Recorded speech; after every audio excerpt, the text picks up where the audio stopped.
Hello and welcome to Right Now. I'm Stephen Kent. We've got a great show for you today. We're talking CPAC, porn stars, Charlie Kirk's forehead, and crime. At least 3 of these things anyways. We've got YouTuber and man on the street Nuance Bro joining the show, and Brad Polumbo is here today in studio. Hello, Bradley. Hey, good to be with you. Yeah, you're back. Did you watch any of the shuttle launch this morning for Blue Origin? No, I didn't. I just saw people responding to it on Twitter, and it amazes me how upset people can get over other people just doing their own life. You mean Bezos? Right. The socialists are just extremely mad that somebody would go and do that. It was really cool. It was cool, but I wouldn't do it. I was asked this in an interview yesterday. I would absolutely not go on a spaceship. I'm sorry. Never. I'm staying at home with my dog and my couch. It looked like a really rocky ride, so they're going to have to work on that over the course of a couple years. But we'll talk about that later, because I actually wanted to get to that at the end of the show. But before we get going, it would be great if you'd hit that subscribe button for our YouTube channel, follow us on social media at RightlyAJ, pretty much across all the channels, or tune into our podcast. You can catch it on any of your podcatchers. And now there is even more reason than ever to join us, because Gothix is joining right now. Gothix is a content creator, show host, and commentator. She's a Twitch exile who found her people and a megaphone on YouTube, and she's got her own thing going on over at Gothix TV. That is her YouTube channel, but she's going to be joining the Right Now family for Cancel This, a weekly look at the latest sort of cancel culture stories, our decline of redemption across society, and why these stories matter. It's something Gothix knows a lot about from personal experience, and she's going to be here in the studio in a couple of weeks to talk about it. But for now, her first video is already up, so do check it out. There's also more. We are going to be rolling out a newsletter. It's called Unfettered. Thank you, New York Times, for that wonderful, just silver platter of a name. There's going to be details in the newsletter on our latest episodes and a deeper dive into the topics that we're discussing, some political ramblings from myself, and a look at what that we're fired up about this week, all the stuff that we're going to be talking about, maybe what movies we're watching, that kind of stuff. The first edition is going to be out tomorrow. You got to catch them all. Pokemon down. I think that I'm funny whenever I write these things, and it's important that at least I believe it. And everyone else will just laugh awkwardly. Yeah, that's the whole point of the show. All right, well, let's get right into it. We've got Nuance Bro here. He is a Texas-based YouTuber and gonzo-style interviewer. Mr. Bro, welcome to the show. Thanks for coming on. Thanks for having me, Steve. I like that, Mr. Bro. Is that how you like to go? Sometimes people say Nuance Bro, Mr. Bro. I stick with Mr. Bro. I saw his interview with Jesse Lee Peterson from a couple of years ago, and that was probably like peak awkward for just like, hello, Nuance Bro. Would you like to be called Nuance Bro? That was a special one. What was that experience like? It was interesting. I got to arm wrestle him. I was actually scared he might have that old man strength and beat me, but I prevailed. What is his deal? Is he like a radio broadcaster only, or did he like come from like bodybuilding or something? The dude is just ripped and scary. I had so many questions. He has this beautiful studio. I don't know where the money comes from. Where's the money? I don't know. It's like a super fringe small thing, right? Like, well, that's what I thought. Fallen State TV. It kind of seems like a Friends sort of thing, but it's like really nicely put together. Okay, I guess he's got a real friends in big staff. places. I mean, yeah. It's one of those bizarre mysteries of the internet. But anyways, you're a busy guy. I'm familiar with your channel because you travel the country going to conferences, rallies, student events, Antifa brawls on the streets, and capturing a little bit of what's going on. Well, probably not Antifa brawls, but Antifa protests on campus and stuff like that. You were in CPAC this past week for the Dallas edition of CPAC 2021. What were you seeing out there? Any major highlights from your trip? Yeah, I mean, we saw Caitlyn Jenner, who's allegedly running for governor, and it probably has nothing to do with a reality TV show or anything like that. Saw Matt Schlapp, of course. I got to talk to Louis Gohmert for a bit. All kinds of people. You don't take the Caitlyn Jenner run seriously? You're not sure she's really going for it? I mean, isn't she going to like Australia for a month? She's going on Big Brother Australia for 2 weeks in the middle of the campaign. Who does that in the middle of a campaign? Like right, the recall election's like September, so it's just ridiculous. I don't know. Yeah, I suppose the evidence in that was that Caitlyn wouldn't stop and talk to you just about anything that she wants to do for the state of California. And typically, even if you're running for governor, you would stop and you would just say at least like your boilerplate speech about what's wrong with California and how you're going to fix it. Goodbye. She didn't have anything to say. Frankly, I thought that was the most politician-y thing about her, was to do exactly that, not answer any of my questions, have it all controlled by her people. Yeah, apparently she's not been giving out interviews to almost anybody. But I will say, she has put out a couple campaign ads and stuff about like lockdowns and high taxes and them destroying the state. And I think they're pretty compelling, just if you just look at the ads. But the way she's running the campaign is pretty questionable so far, I think. Was it CPAC where she was getting kind of like heckled and booed recently at an event? I remember seeing that in the news that she was having some trouble at a conference, but I don't know if it was CPAC Dallas or it was CPAC in Florida. Yeah, there was one particular incident of like one guy who the clip went viral was calling her Bruce and things like that. But as far as, I mean, there wasn't much aside from that, from my understanding. So you've been going to these conferences and student rallies within the kind of conservative libertarian world for many years at this point. I guess I just wanted to ask you, like, as someone who's been on the ground talking to everyday people and sort of the stars of the movement alike, what is your perception of what has changed and what has stayed the same in the recent years? So I guess like since Trump, right? Since 2016. Sure. I think these movements tend to go through trends. I mean, you see it with the left when it went through with like the Barack Obama moment, everyone worshiping him and stuff. Now it's going through a bit of a more like, oh, the socialism stuff is kind of cool. With the right, it went more from like, okay, the Ron Paul libertarian, Rand Paul, Ted Cruz moment was kind of cool in 2010, 2012 with like the Tea Party and things like that. And now it's gone more to a sort of more nationalist, populist right sort of moment. And that's kind of what's happening at the moment. So I want to ask you about that, because that's something that I definitely see, right? You see some of the most popular figures like Tucker Carlson on Fox News, like you've got Senator Josh Hawley. But I do think that change, that sea change, is overrepresented.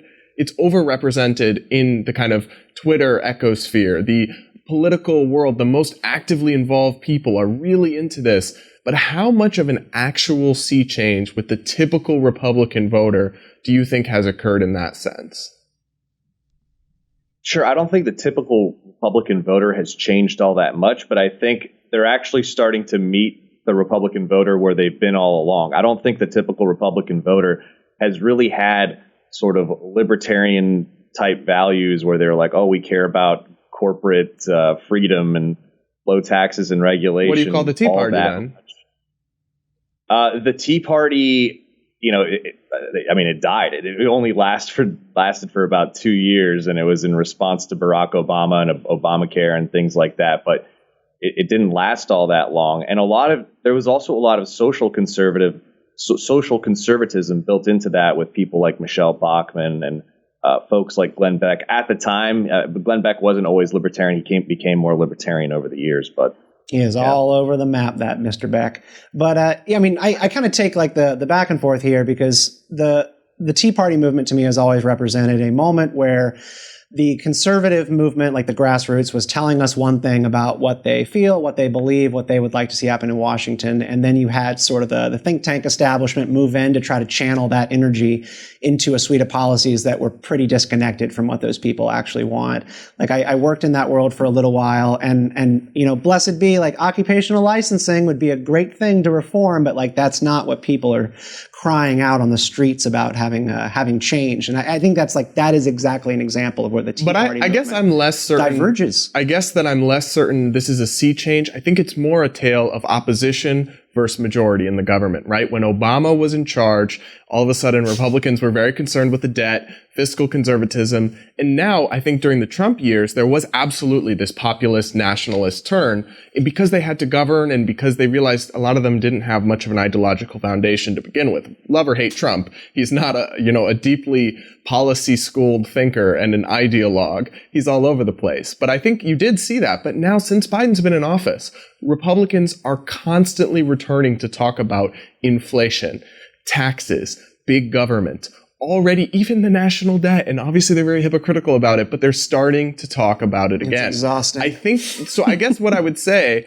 Mr. Bro, is just that maybe it's not so much an ideological change at the absolute hearts of voters or political operatives as much as it is just the way that they always shift during opposition versus being on the rise. No, I agree. I'm not saying there was a change. I'm saying the shift that you've seen maybe more so on the online right and among some of the talking heads and politicians towards populist nationalism, right, is where a lot of the American populists, or at least the American right populists, has been all along. Like that's why Trump had such big appeal in the first place, is because they were already there for so long. Like even when you look at past support for, like, they like a strong man, just like in a lot of other like these European countries where they elect a strong man. The policies themselves are not even that important. A lot of it's just sort of the optics. Yeah, I think it's mostly rhetoric, honestly.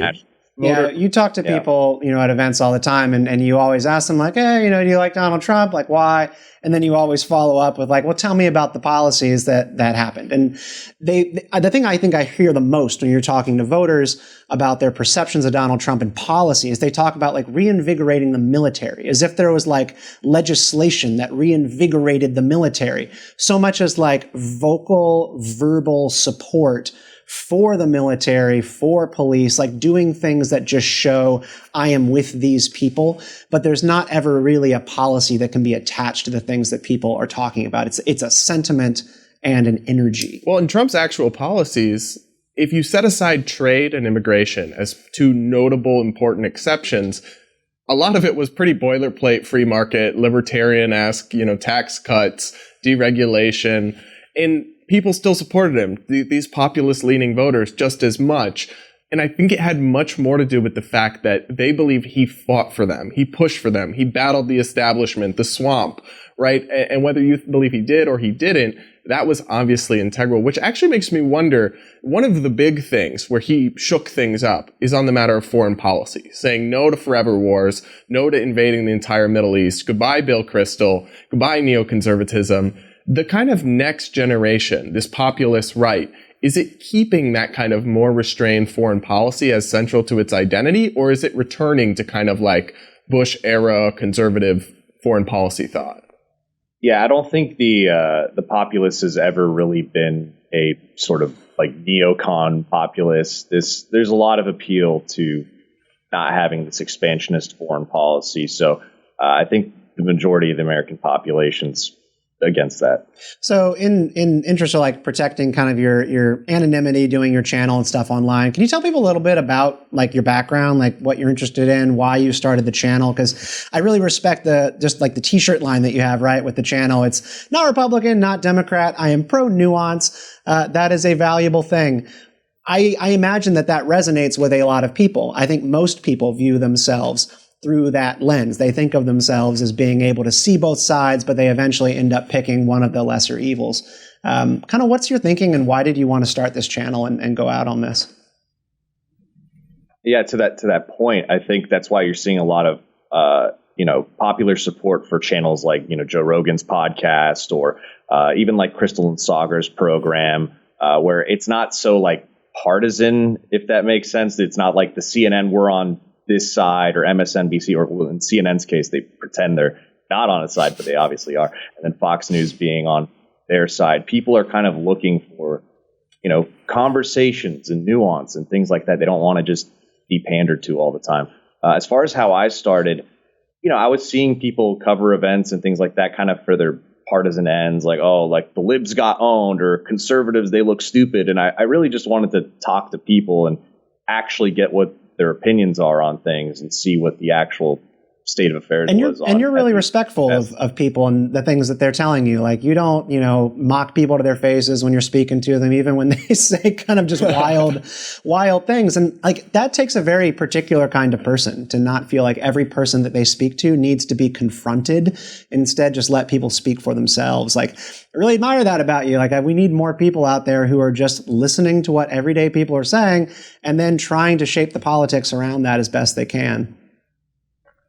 Yeah, I try to be as respectful and receptive and open-minded as possible. But I mean, sometimes people are going to say crazy things, and people ask, "How do you not just straight up laugh when you're doing this?" This lady was telling me like votes were pinged into space, and Trump put a big satellite up there to catch all the votes. So he's coming back at the end of August, and I'm like, "What do I say to that? I don't know what to say." I mean, and you always take these people like at face value, like that. They really do believe this. Votes were like sent up into space, intercepted, and then sent back down, and Biden won. I mean, haven't we all had like conspiratorial phases? I don't know. I remember believing some crazy things at that point. Do you ever have people recognize you and just troll you by giving you like incredibly outlandish responses? I actually haven't ever had that. Having people recognize you, but they've never used it to be like, "Oh, I'm just going to try to say crazy things," or something like that. What have you learned about people that you wouldn't have known before that you kind of figured out just by going up and talking to tons of different people? Oh, man. I mean, just so many people are just there because they want to be part of something. They're angry. They want an explanation, and they don't actually like. If they have a lot of them haven't sat down and asked themselves like, why do I really believe this? Like, is there any legitimacy to what the opposition's saying? Is there any merit to what they believe? There's not a lot of, not a lot of introspection in that sense. Yeah, political movements are characterized by people who think the world is crazy, think that things are unfair, and all of the explanations that are the most obvious and usually fact-based explanations for why the world is sometimes a nasty and unfair place, they just don't make sense, because you just wonder, like, can't these things be fixed? Can't politicians just solve problems? And sometimes, no, they really can't. Well, and people drift off then towards the most the most outlandish explanations because you can connect enough dots, like votes in space. Conspiracy theories make sense to a certain degree because you can connect enough disjointed dots to make everything about life that doesn't make sense make some kind of sense. I also imagine, though, that these events, like whether it's CPAC or it's a liberal conference or it's a rally or a protest, they must self-select for like very politically active people who tend to be more extreme. Do you think like these are not your typical? Have you noticed a difference when you're surveying people who are at one of these political events versus if you just surveyed random people in a mall? Oh, yeah, absolutely. I mean, these people are a lot more politically engaged and obsessed. The average person is not. The average person couldn't tell you who the Speaker of the House is. These people like obsess over like Nancy Pelosi or whatever, for good or for worse, like on the left or the right. They're like, oh my God, like look at all this like standing over Jen Psaki on some of these like leftist Twitter circles. It's insane. Most people don't know who Jen Psaki is. Yeah, most people don't know who Jen Psaki is. Yeah, the White House press secretary. It's like an alcoholic drink or something. Well, she's a mainstream figure, and like I want to talk a little bit about fringe figures here because you have some stories from the road and kind of particularly going back to CPAC here in Dallas. So, fringe figure, could you recap a little bit of your exchange with Matt Schlapp, the chairman of CPAC, as it regards Nick Fuentes? He's an online alt-right, I think you can safely call him a neo-Nazi figure and YouTuber. He's off YouTube now, right? Where the heck does he even do this stuff? I don't know. You talked to Matt Schlapp about this Fuentes kid who sometimes trolls the CPAC conferences. Was your takeaway from that someone like him is actually welcome to speak at CPAC and that Matt Schlapp doesn't have a strong opinion about it? I think he understands that the theme of CPAC was this theme uncanceled. So they always have these themes every year. I think one of them was like America will never become uncanceled. Yes. Yeah, this time it was America uncanceled. So, there weren't a lot of people other than the president of the United States at that conference who were actually like canceled people. So if you bring up Fuentes, who is historically someone who's been prevented pretty much, been trespassed at CPAC and things like that, you bring him up and say, hey, if this is America uncanceled, can this person, I'm not saying he has to speak on the stage or anything, but is he allowed to attend the event? And he didn't really want to answer the question. He would say things like, well, anyone can buy a ticket.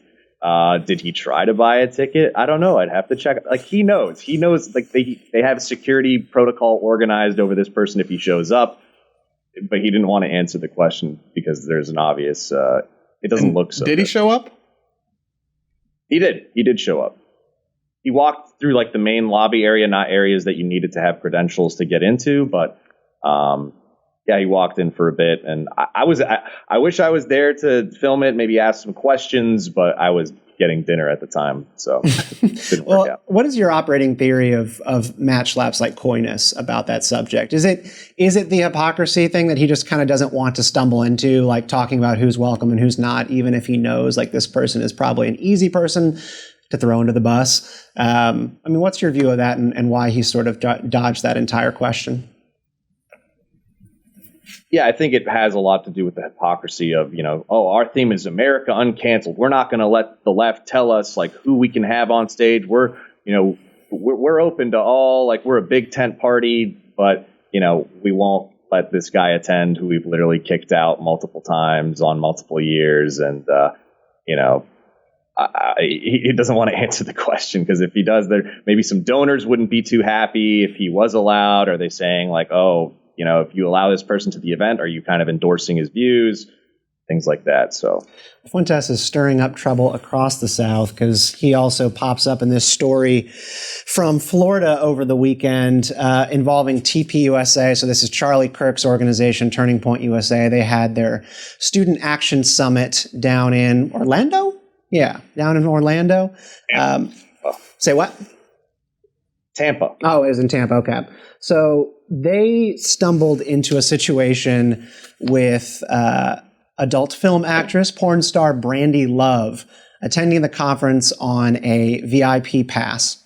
And so much blowback began at the conference to her being in attendance after Nick Fuentes and his groypers online started stirring up awareness that there was a porn star at this student action conference for TPUSA, which resulted eventually in Love's VIP pass being revoked, and as I understand it, her being removed from the conference, not welcome to be inside anymore. Surprising? What's everybody's take on this story? Because this, for me, is a couple different layers of ironic for a conservative conference to deal with. And also, like, it's like very Trumpy, but also very not Trumpy at the same time. And I kind of want to get into it. Brad, did you have a read on it? Yeah, honestly, I'm not the biggest fan of TPUSA in the world, but I am inclined to give them a little bit of, grace or benefit of the doubt here. It seems reasonable enough to me that they would ask this person to leave, because the Student Action Summit is for high school students as well. This isn't like CPAC or an adult conference that I would say, what's the harm? This had 15, 16, and 17-year-olds whose parents had entrusted them to TPUSA's care for the weekend. And so I can see why they wouldn't want to have a porn star there. I think that's fair enough. And people are saying, well, she wasn't going there to do porn. Of course not. But like, she was going there to promote her brand as like the conservative porn star or something. That was even in her, she was using her stage name or whatever you call it, in terms of her VIP pass. So I don't have anything necessarily against her. And generally, I would say take a Big Ten approach to these kind of conferences. But because it's a minors conference, I think what they did seems pretty reasonable to me, honestly. What's your read on it? I think this requires some nuance. I'm inclined to agree with Brad. I mean, this is a summit for students, high school students. And if people are taking pictures with her, I mean, it's basically to say, hey, I like your work. That's why I'm taking pictures. So probably not the best look to have her around. What do we know about like her being there to promote her brand? Like I get that she signed up like as Brandi Love, so that's her stage name that she goes under. The awareness of her being there was brought on by Fuentes online, and then it kind of it got out of control on site, which eventually resulted in her being removed. The part about this that I don't understand is the invite part, about whether or not she was specifically invited to be there as a VIP.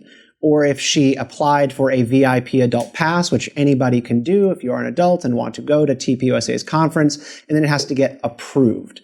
And that's the part of this that I don't get. Have y'all seen any details on that, or have a past experiences with these conferences to know like how approvals for like a VIP invite even work? Yeah, I can take that. So Elijah Schaefer, who's a host at The Blaze, he published info saying that she was not invited. She, I guess, purchased those VIP tickets. So she was not an invited guest. She purchased a VIP pass, and then after, the shaming online, they subsequently revoked it or whatever. See, I think this is, if that is the case, and that kind of pushes me a bit in the other direction on this, because I think it is one thing to reach out to an online conservative influencer and a porn star to attend the conference. And I don't know, take pictures with the kids, which would be incredibly weird and creepy. But as an adult, to go there, you are excited about the conference, you're excited about the speakers, adults are welcome. You apply, you purchase a VIP pass, and you go. And you are dressed appropriately, you are there professionally. I mean, how do you start drawing lines in the sand on what people do for their jobs on whether or not they can attend the conference? But she was going in the capacity of her brand being the conservative porn star. She has no involvement in politics outside of that. Well, that's her Twitter info line. She is the conservative porn star, but is that on her name badge? Brandi Love is her porn name. I know Brandi Love is her porn name, but walking around the conference, does that immediately say, I am a porn star, take a picture with me? I don't know. I think they have a responsibility. This is to cultivate an environment that is age appropriate for the teenagers put in their care.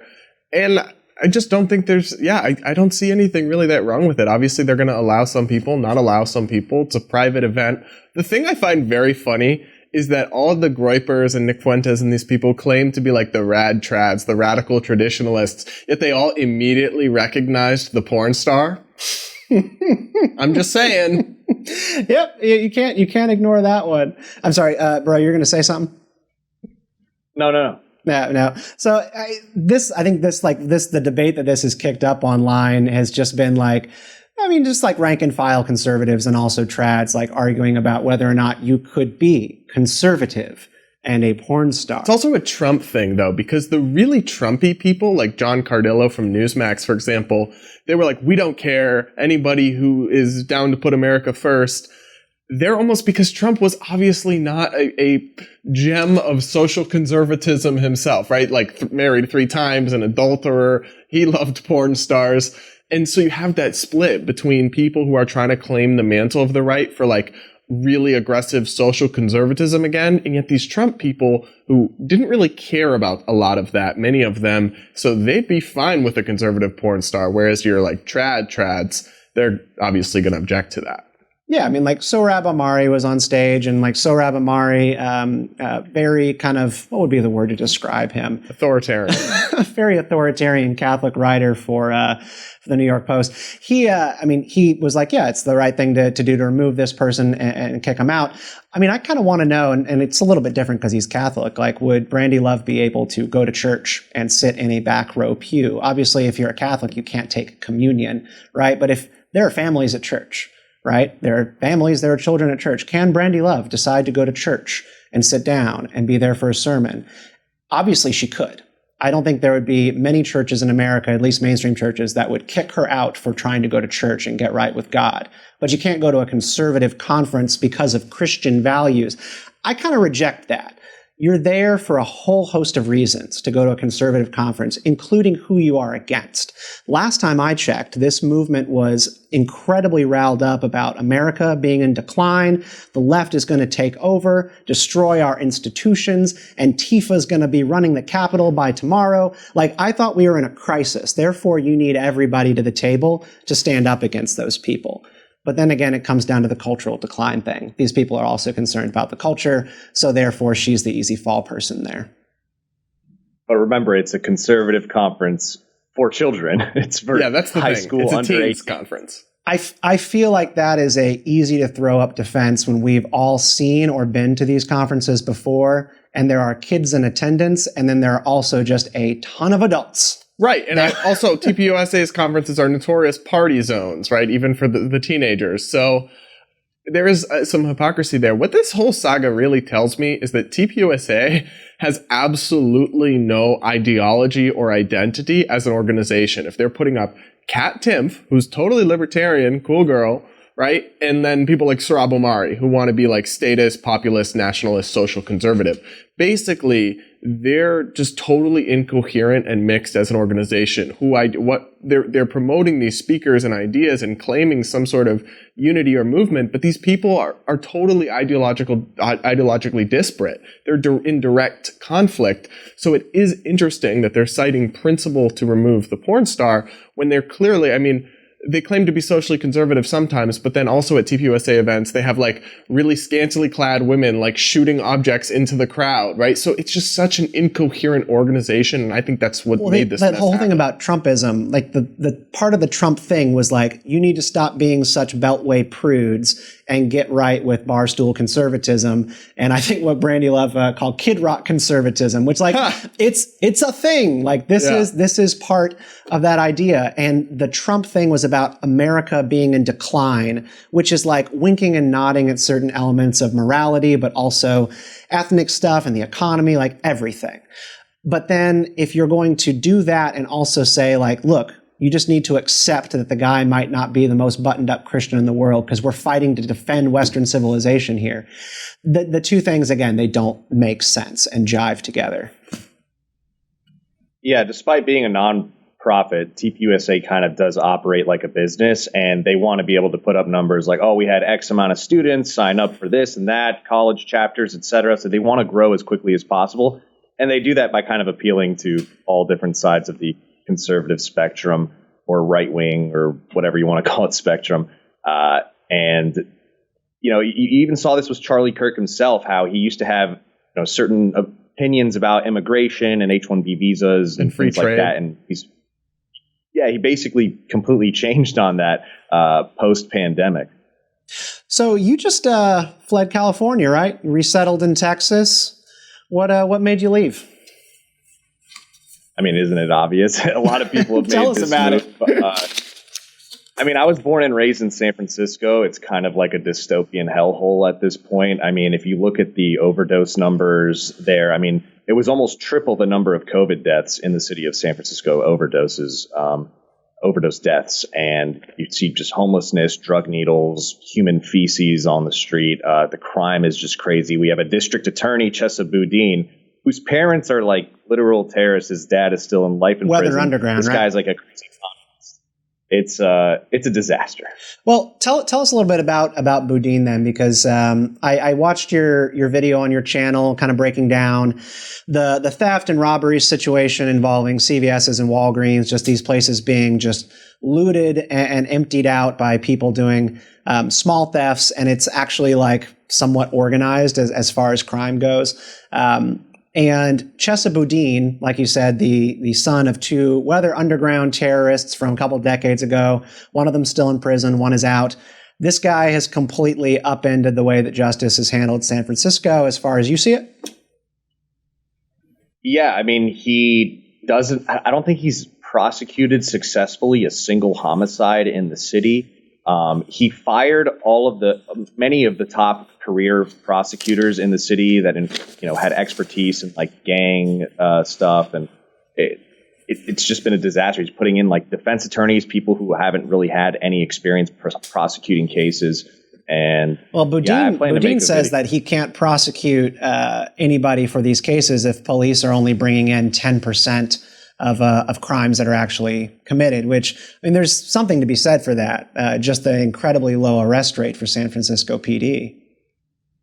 Yeah, I mean, but they've also had a lot of police attrition. When you look at the number of officers per capita in a city like San Francisco, they're extremely understaffed, morale super low. People are transferring out of the police department at record rates. So it's just a disaster all around. So how do you fix this?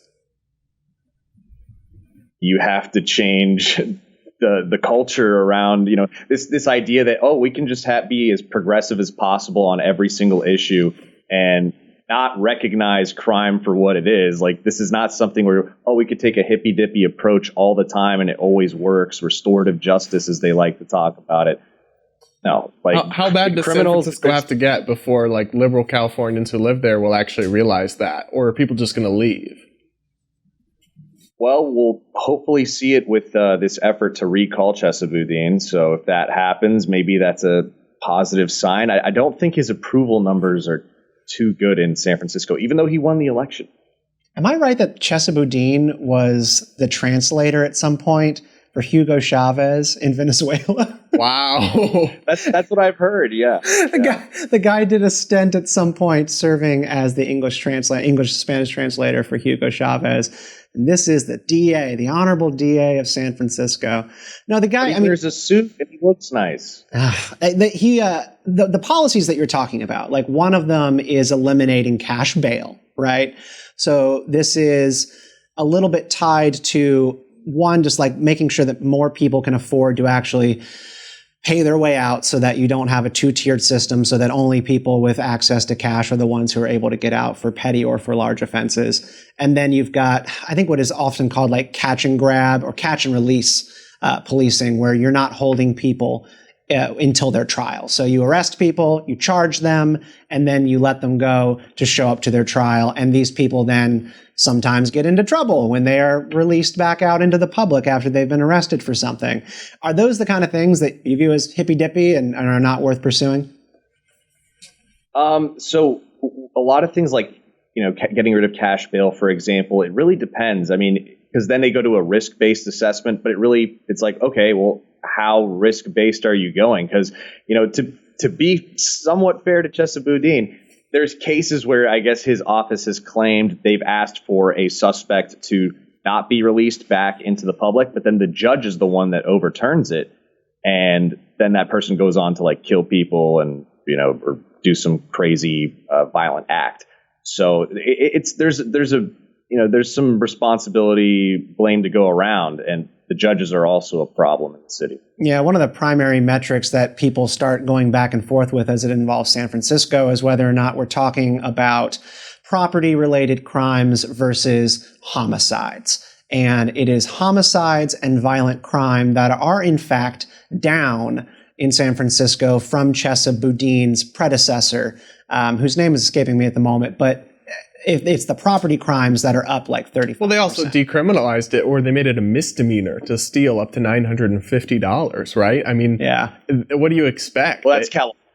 Yeah, that's statewide. But in places like San Francisco, it's particularly taking an extreme effect. You have big chains like Walgreens peacing out, leaving the city. They're like, or reducing their store hours because, people just steal things and there's very little enforcement of it. And it's just a misdemeanor, doesn't really get enforced. And that's the kind of thing where I think the progressives just totally destroy what we need in a criminal justice system. I'm much more sympathetic to things like eliminating cash bail because, a rich person and a poor person commit the same crime.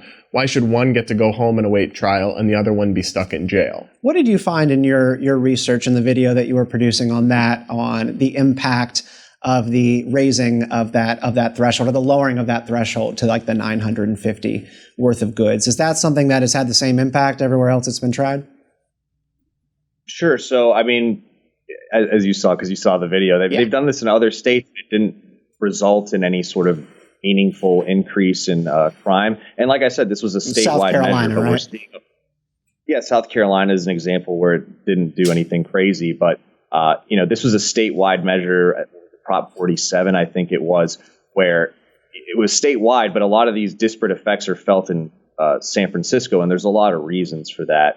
Now, I struggle with this whole issue because I've kind of come up in politics and media as a criminal justice reformer. I really want to see the policies changed. I want to see the federal government reapproach the way it does sentencing, like all that good stuff.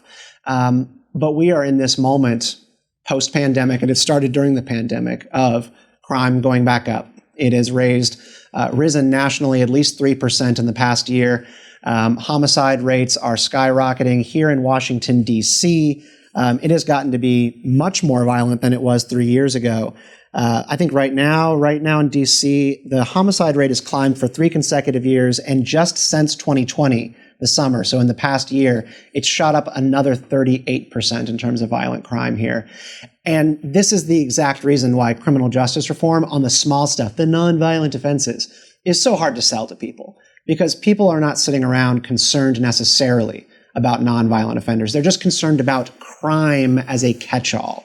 Homicides are the ones that go reported every time they happen. Therefore, it's the only thing on people's minds. Yeah, I get it, but it shouldn't be that hard to have a reasonable kind of reform middle ground where you're saying crack down on violent crime, protect property rights, but stop throwing people in jail over marijuana, right? Stop these absurd mandatory minimum sentences for drug possession, right? I feel like we can walk and chew gum at the same time, and we should.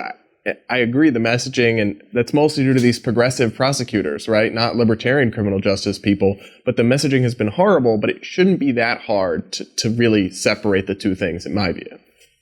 Well, I mean, one of the guys who came out to defend Chesa Boudin, Radley Balco, he's now at the Washington Post. I think he used to be at Cato, so he was a libertarian guy. But he's gone far left. I mean, he's gone totally to the liberal side since he went to the Washington Post. Oh, no, he's still very good at criminal justice, but no, he's just extremely sympathetic to Democrats and left-wing positions now. So I get that maybe he would be down with that, but that's not the way to sell it. If you sell criminal justice reform as a far left thing, rather than as kind of a middle ground compromise of sensible solutions, you're not going to convince anybody. Want to give you the final word, man. I know this is an issue that you care a lot about. Yeah, so I had to correct you on like the homicide in San Francisco, for example. I think it might have gone down in 2020 a little bit, but 2021, you look at year to date, I mean, it's up. A lot of this, they lie with the statistics because during the pandemic, I mean, traffic was down significantly in a city like San Francisco, which already has a small population, but they have a lot of through traffic, through commuters from out of the city coming in for work and tourism. And that was down probably like, you know, the population of the city on a day-to-day basis was probably down anywhere from 30 to 60%. So you have to take that into account when you look at the crime numbers as well. Why is that an important part of the crime numbers? I'm not really familiar why through traffic sort of is fixed into the way that you should think about the crime numbers in the city. Sure, because we look at crime on a per capita basis and the opportunity to commit crimes and things like that. Tourists are often some of the biggest victims of crime in San Francisco. And they're more likely to report because they're not from San Francisco. Natives are like, the police are not going to do anything about my car break-in or whatever. Whereas tourists, they're going to report that all day because they're from Kansas. They're like, wow, well, nobody breaks into my car back home. So that's things are bleak. Don't move to San Francisco. That's my takeaway. It's a good time to get out into the mountains. I'm headed to Montana and I'm never coming back. All right, we like to try to talk about some good news just to wrap things up.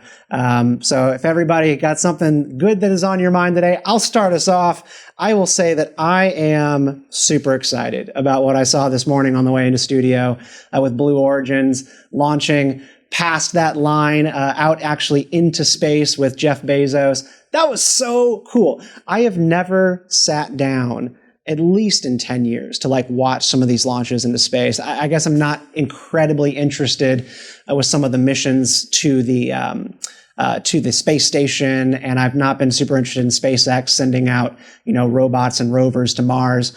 But just the idea that like these regular people could board this Blue Origin shuttle and go into zero gravity space and come back, and the whole thing landed, the entire capsule, the landing gear.